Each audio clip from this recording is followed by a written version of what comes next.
भैया कब्बो कब्बो ऐसा मेरे को होता है कि जब मर्द मेहरारू शाम के खाना वाना खाए के और जैसे बिस्तर पर लेटी हैं बेचारे दो टोक प्यार भरी बात करी हैं जिसे बूढ़ा का आवाज आए जाए बतैया ए बतैया ऐसा ना सुनते भरे आदमी के तो खून खोली जाए मेहरारू और पता ही है। अरे दादा जैसे बल्ले बैठे चलो जैसे इनके दुनिया की बात याद आता है। का हुआ है? अरे पानी लाओ गिलास बहुत तेज प्यास लाग बाटे दादा। आदमी कहते जाओ जल्दी दे के आओ। पतुहा गई पानी दीन और बूढ़ा पीन।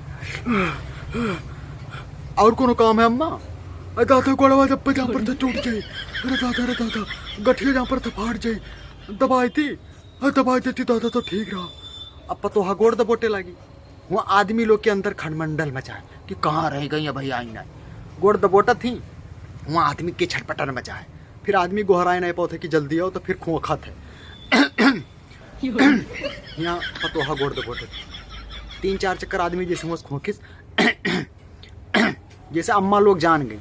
फिर अम्मा कहती अरे जाओ दादा हाँ एक जने तुका करती हुआ निकुला जाते मार खोखी ढकास आवत है उनके। जाओ दादा हमार ठिकाई जी। कमेंट करके बताओ बात सही है कि ना है। सब लोगों के ऐसा साथे होत तो ना है लेकिन कुछ लोग के साथ ही घटना घटा है। कमेंट में बताओ ठीक है।